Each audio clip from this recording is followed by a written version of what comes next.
Good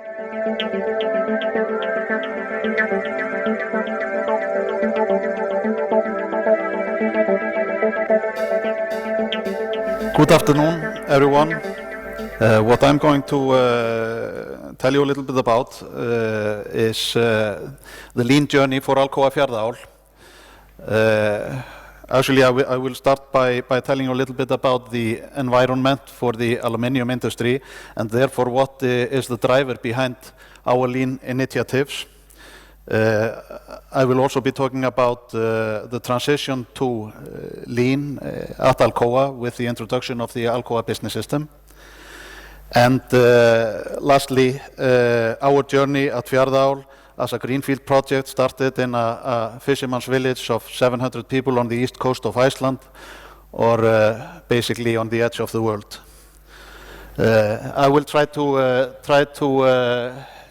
share with you our experience and maybe some of the victories and well, the do's and don'ts, the victories and the learnings that we have made on our journey. Shortly about the process, the reduction of aluminium was a method invented in the 1880s by Martin Hall and Hérault, and the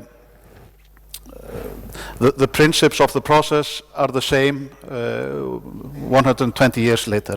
So Alcoa built its first reduction facility in 1888 in Pittsburgh, producing 23 kilos of aluminium per day, and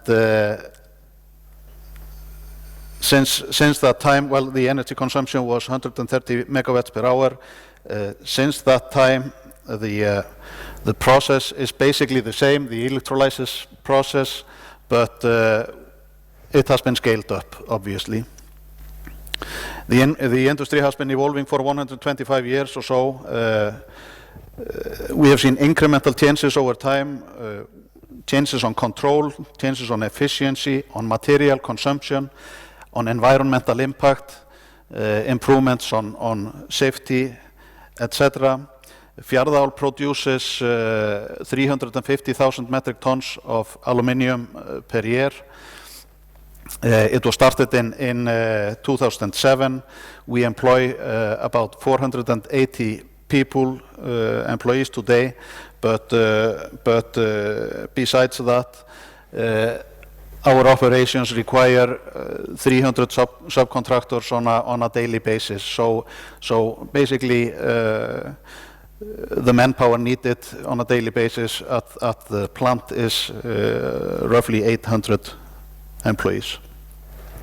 Technology for all in the smelting industry is, well, like I said, it's old technology, and basically it's off-the-shelf technology. So all new smelters, they have the best available technology.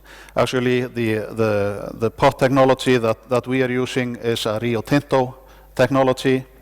And maybe it's a little bit odd that there are 3 smelters in Iceland, and the only one that is not using Rio Tinto technology is Rio Tinto. But that's how it goes. We are working in a very competitive environment. What the chart shows is how the price of aluminium has developed since 2007. Fjarðaál started basically where the graph starts with LME, or aluminium price, on the level of $3,000 per metric ton. And then you can see with the economic crisis a collapse in aluminium price down to $1,200 or something like that. Today we are working around 2,100, and it's a struggle to stay competitive and actually simply to survive in an environment like this. However, long-term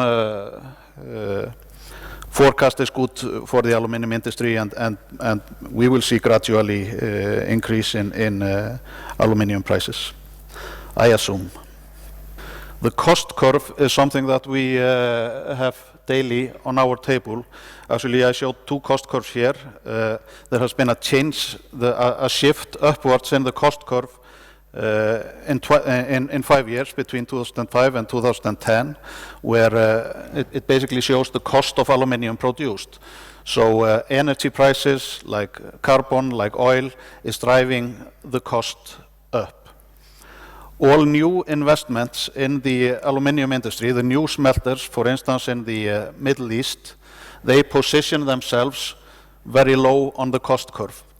They position themselves maybe in the first, always in the first quartile, lowest on the cost curve, definitely, meaning that every other company is pushed further up the cost curve. So this means for us, with this competition, it means for us that if we are not improving our processes, if we are not working on it, we are going to be pushed all the way up until we fall off the curve. And that is what we are seeing today. We are seeing curtailments and closing of aluminium plants that are simply too high on the cost curve. So this is a driver for improvement with us.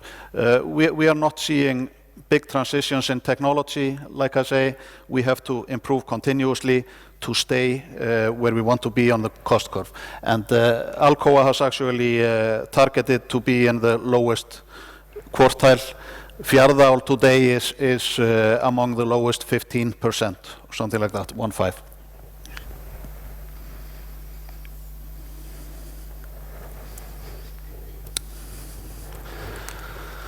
So how has Alcoa reacted in the environment?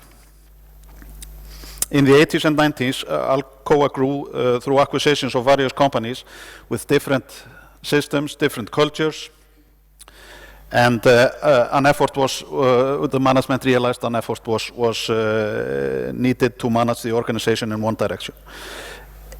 Alcoa Business System was designed based on the Toyota production system and introduced in the late 90s.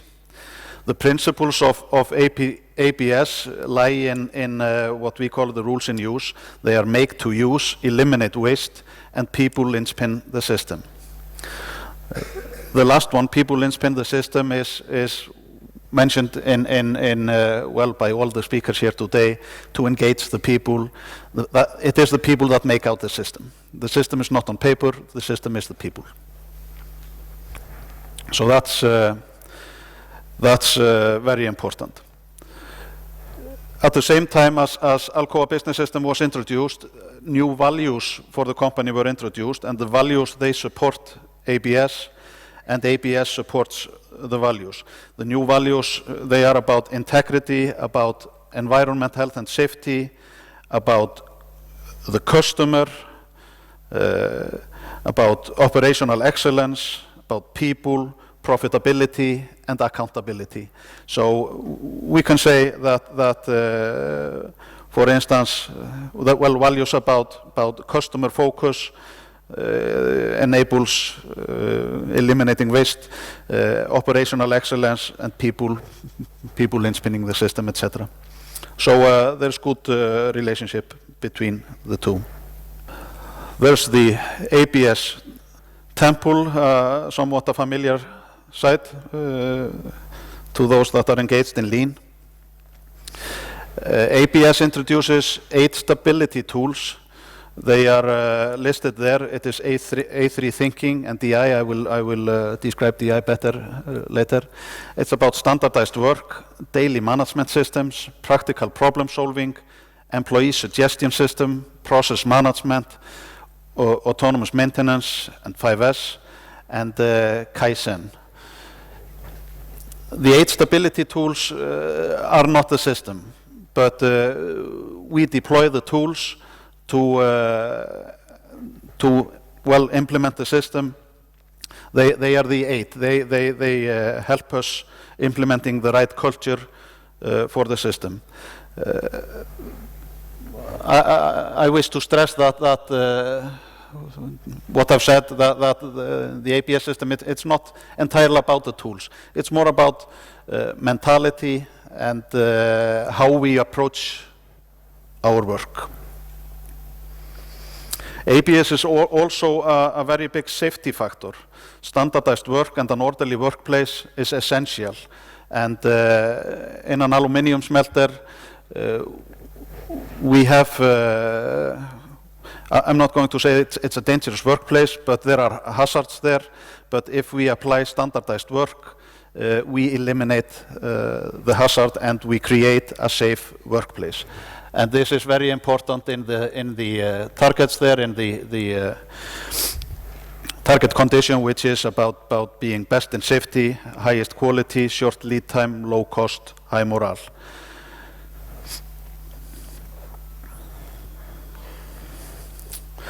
In 2008, we saw a new CEO at Alcoa taking over. His name is Klaus Kleinfeld. He's German.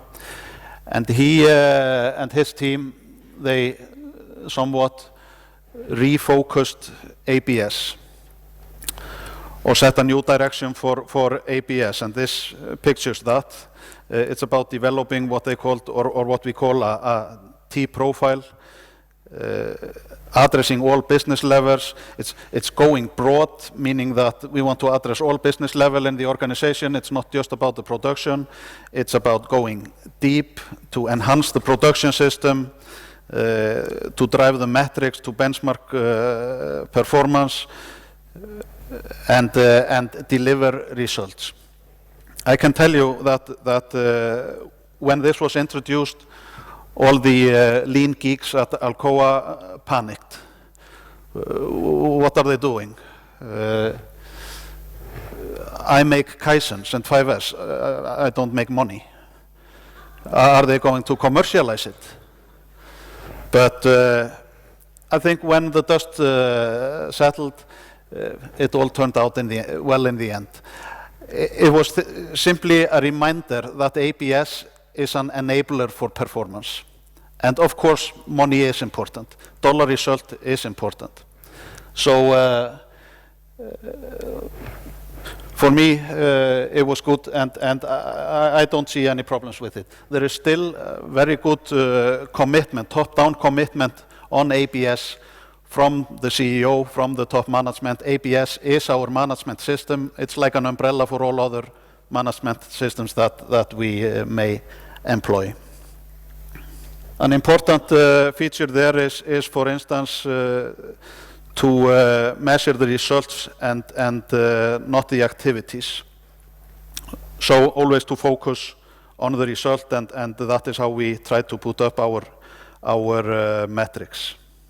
DI, deliver dollar impact, quantified and tracked in DI.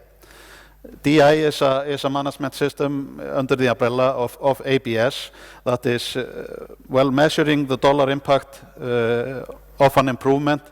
It is, we can call it, it's disciplined execution of the process from idea to cash. And we always, when we try to do improvement, sometimes there is dollar improvement associated.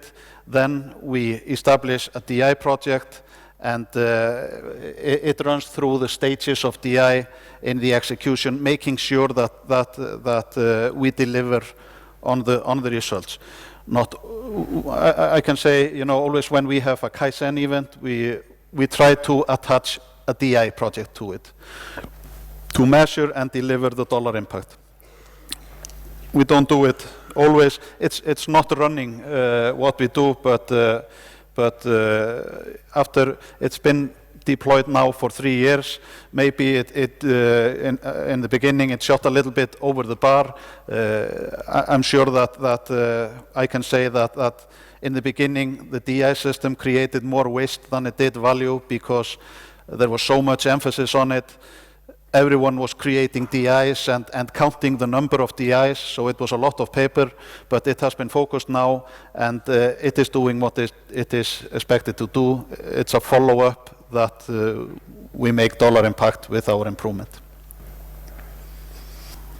Fjarðaál was the first greenfield smelter Alcoa had built for more than 20 years. It was designed to be lean physically. The physical design of it is lean. The design capacity was 346,000 metric tons, but we have actually pushed that by creeping the current higher, and we are producing more today. In conjunction with the Alcoa plant in Reyðarfjörður, the Fjarðaál plant, an anode factory was built in Norway, supplying a Norwegian plant and Fjarðaál with anodes. Construction started in July 2004, and it was completed in 40 months. Construction cost was about $1.5 billion.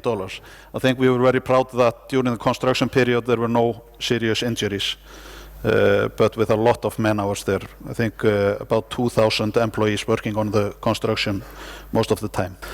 The first pot was started in April 2007, and the last pot, number 336, was started 1 year later. The Fjarðaál plant was meant to be the flagship in Alcoa, and it is, of course. In terms of technology and ABS, we were going to go all the way with deploying ABS. Very ambitious goals to deploy ABS from day one and to be a benchmark plant from day one. I would say these are ambitious goals, but it turned out that they were not being realistic, and I can tell you why, or how it turned out.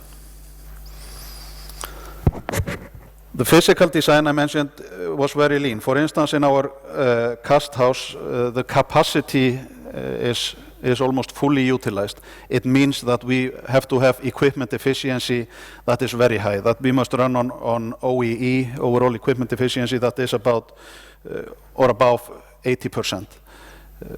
We were not there in the beginning, but we are getting there, and this is something that you probably don't see in other smelters, the casting capacity being so accurately determined according to the pot line capacity.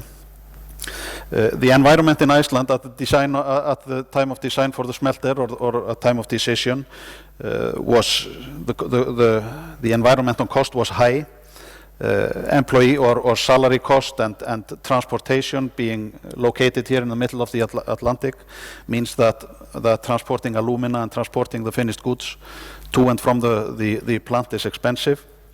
And therefore, value-adding products was the mix for Fjarðaál that was essential. So we are creating value-added products, for instance, in rod that we see on the picture here, and in foundry.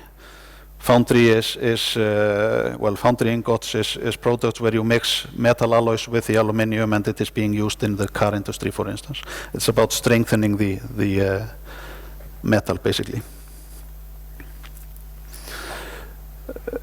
The physical design is also, for instance, such that inventories, there are no extra storage rooms at Fjarðaál, I assure you. For instance, we have an inventory of rotted anodes for 24 hours. That's the inventory that we have of rotted anodes.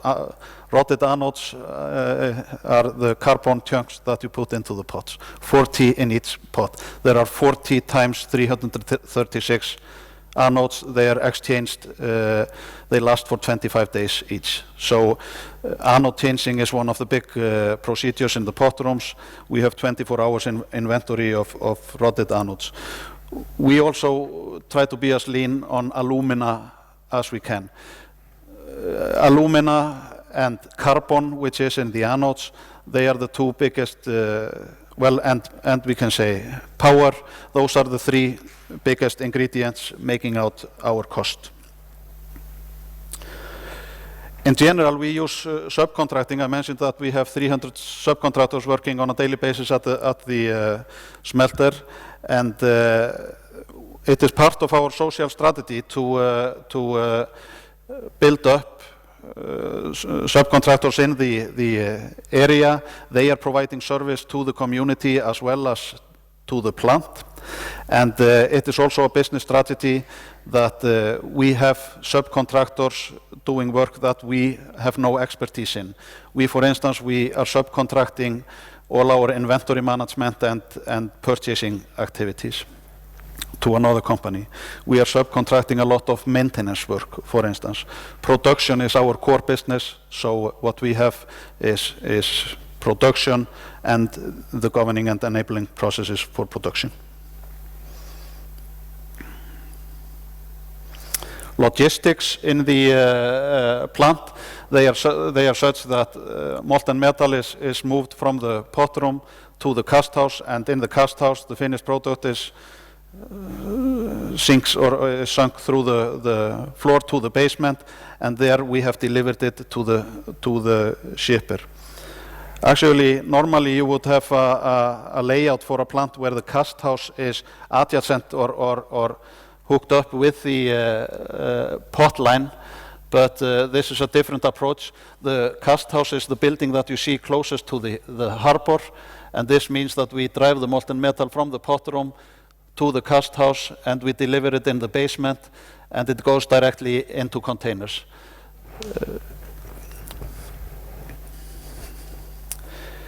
Okay, so I'm going to turn to the organization at Fjarðaál. Beside Alcoa Business System, we also deployed a process organization based on Michael Hammer, business process re-engineering. And what we see here is a picture of our process model. The process in the center of the picture is our core process.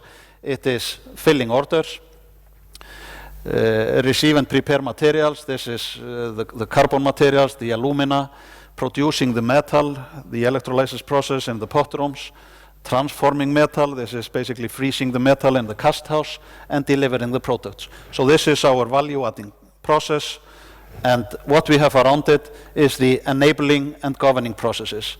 They are non-value-adding, but they are still not waste. We have to have them to support the core process. Those are processes like provide engaged people. That's about, well, human resource, training, etc.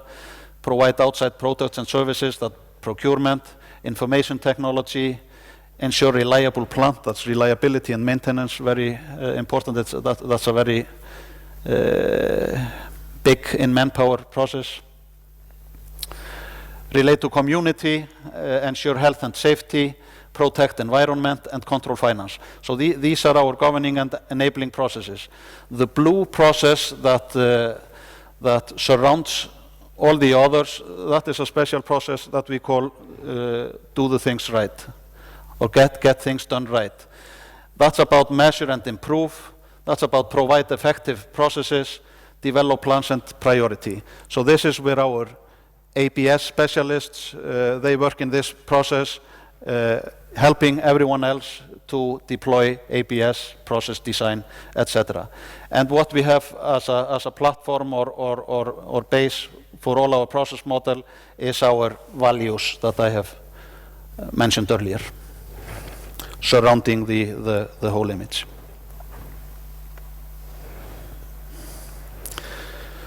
So what's so special about this? We have in our organization, we differentiate between process execution and process design. And this is probably the biggest factor to mention about our process model. Process owners, they own the process design. Process leaders or managers, they own the execution, or they are responsible for the execution. Everybody owns the result. We have process owners, we have process leaders, they are managing the process, and everyone else is a process expert. The operators, the craftsmen, and everyone.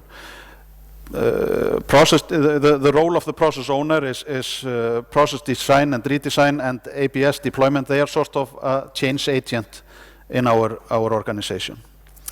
They're responsible for standardized work, for work design, standard operating procedures, etc. They are also responsible for setting up the metrics, the KPIs for our processes. Their main focus is process design and continuous improvement. The process leader, which is also called the manager of the process, is responsible for executing the process delivered to him or her by the process owner. The process leader is human resource responsible. He does the recruiting. He's responsible for coaching or training, eliminate bottlenecks in the production on a daily basis, and financially responsible for the process. So the main focus of the process leader is execution and people development. And actually, going back to the process diagram, we have specific people that are process leaders and process owners, separate persons that are process leaders and process owners for the biggest processes. We have it for the cast house, for the pot room, for the rod shop, for the reliability. For the rest of the procedures, it is the same person that is both the leader and the owner. Two different roles still.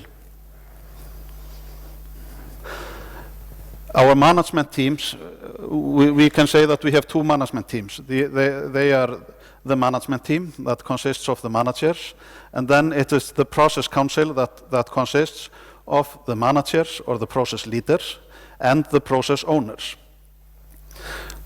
Different roles here.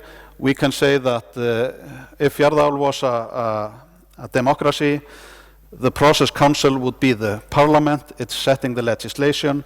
The management team would be the government, enforcing the law set by the parliament or the process council. So how does ABS and the process model work together?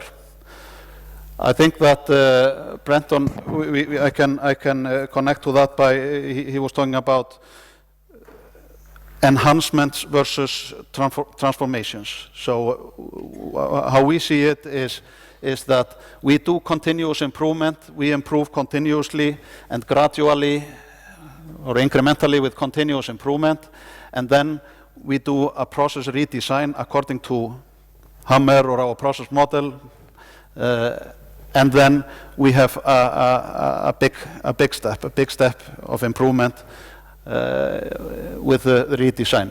We can also have reinvestments or technological advancements giving us big improvements, but importantly, this works together. We are always doing continuous improvement, and then we are doing process redesign exercises with bigger temporarily or instant measures.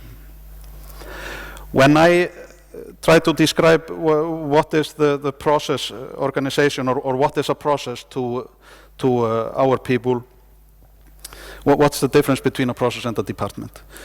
It's end-to-end design. It's deciding or designing a process that has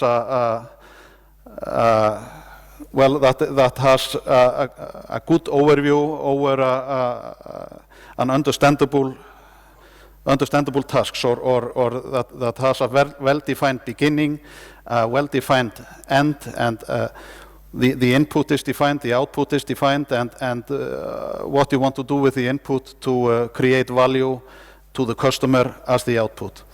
We can say to the people that are working in the process, look left and look right.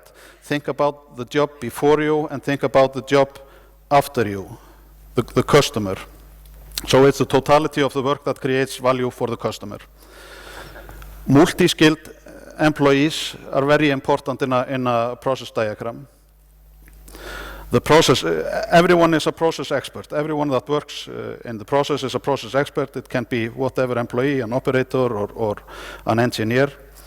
And but key to working in processes is multi-skilled employees. They must be able to do more than one job, so to speak, or more than one role. There are some tools attached to the process re-engineering, like there are 7 principles of design leading to better performance. It's also about 7 sins of metrics, what to measure and what not to measure, etc. I'm not going into this, but we are applying some of these tools.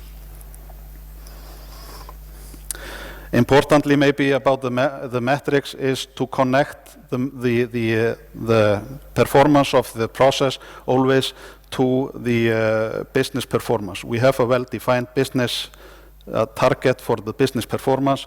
Always try to connect the metrics of the process to the targeted business performance. Well, we have sometimes questioned or asked ourselves, does the process approach and the ABS function together?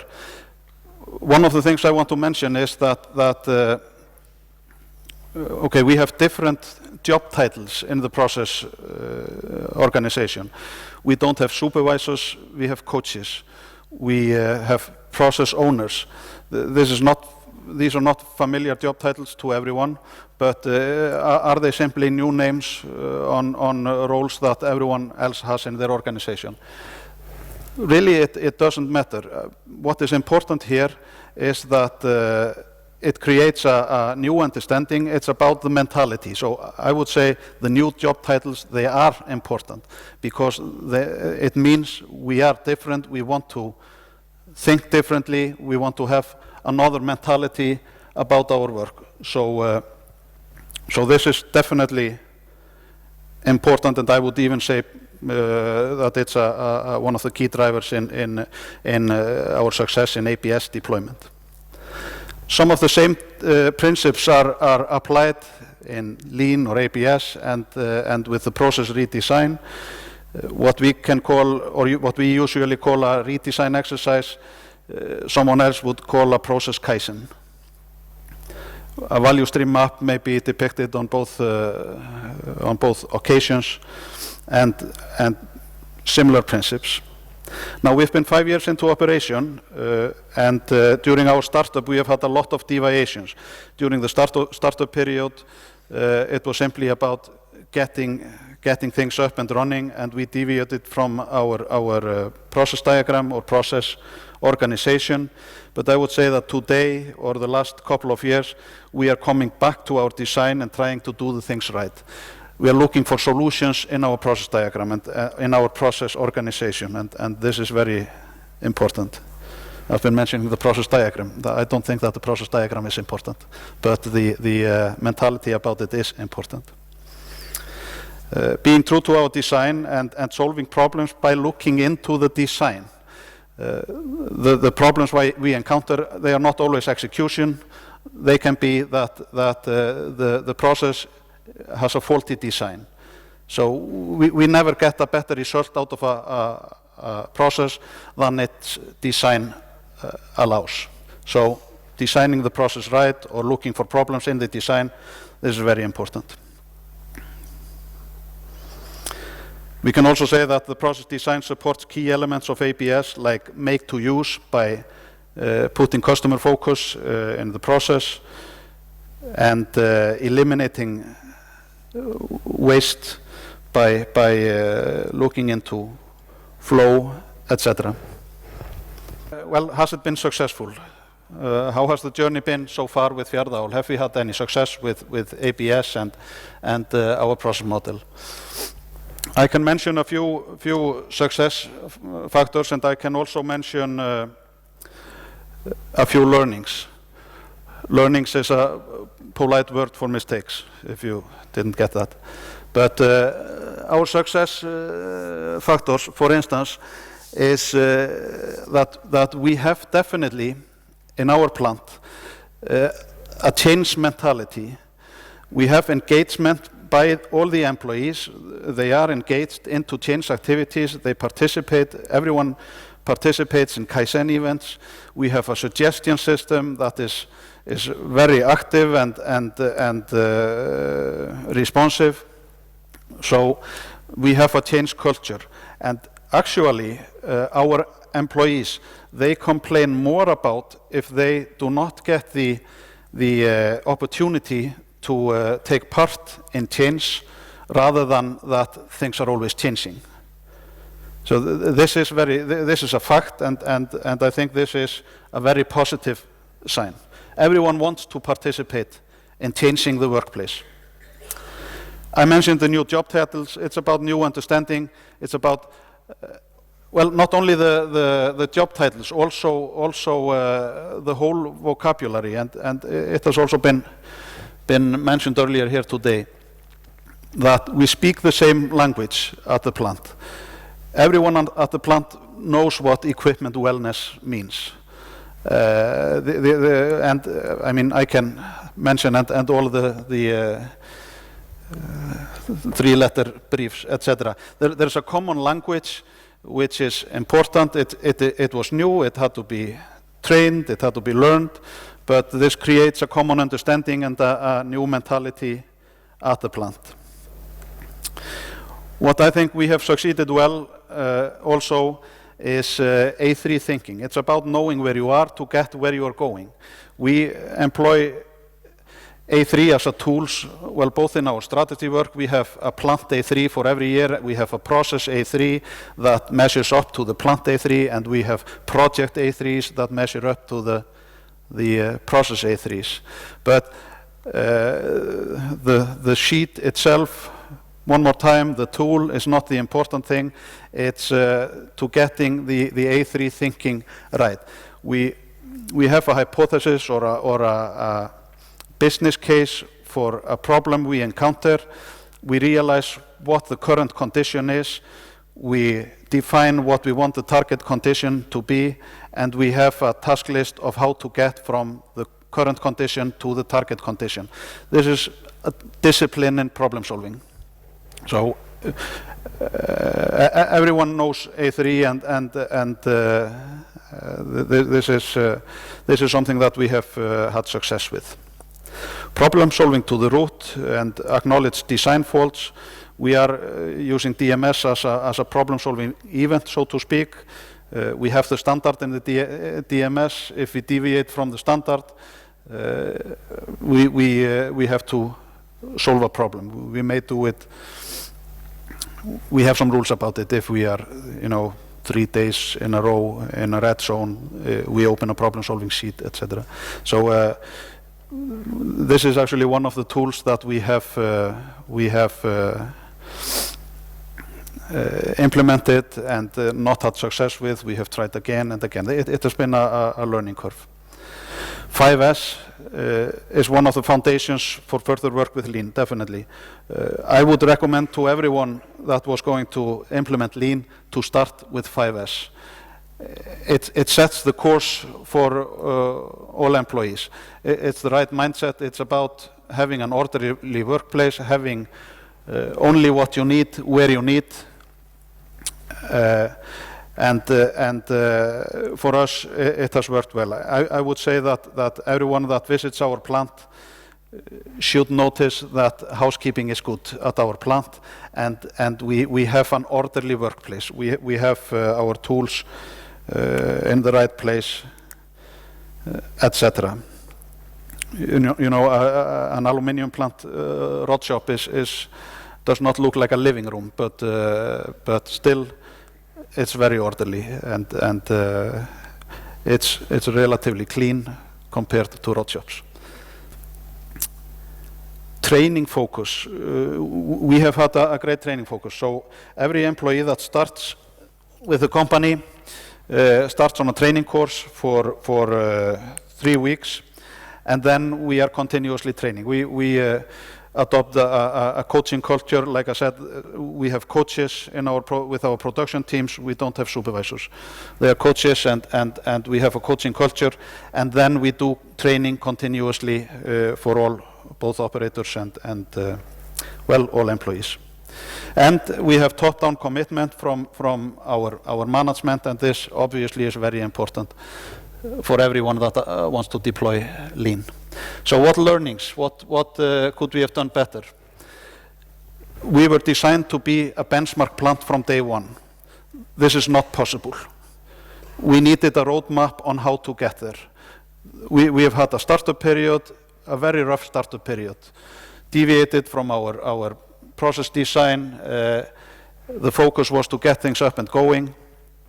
And another thing, for instance, implementing all the stability tools at one place, at one time, it meant that we were juggling with too many balls. We lost most of them. We had to start over again.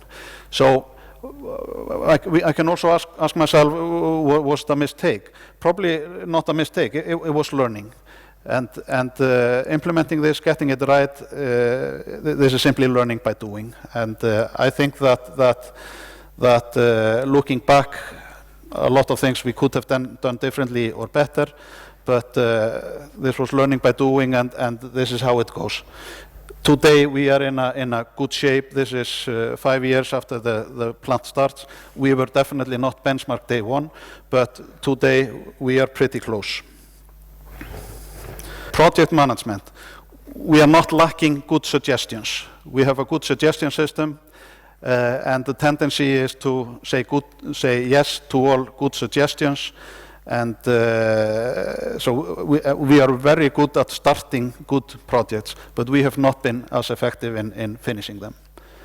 So project management is something that we started very severe training on project management last year. We are continuing with that, prioritizing projects and working in a disciplined way in our projects.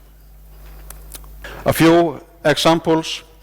We have increased value-added production in our product portfolio by 100% in 3 years, and this is with no investment. We have 3 casting lines. This is about moving our production from the non-value-adding saw to rod and foundry. So this is all by continuous improvement, many Kaizen events, etc.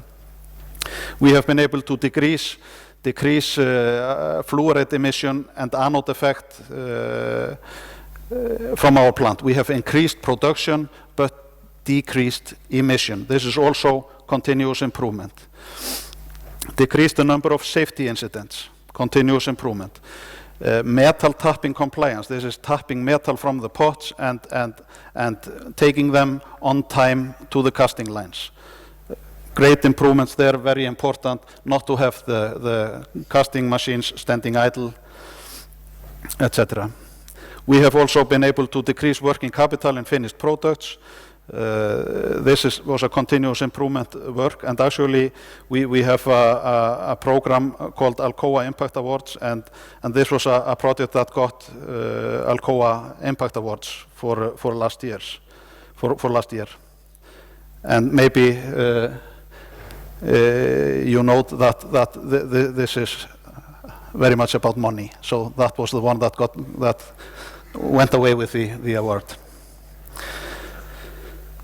We have also done some process redesign exercises. We have been redesigning our recruiting process, recruiting the right people, and a faster, more efficient recruiting process.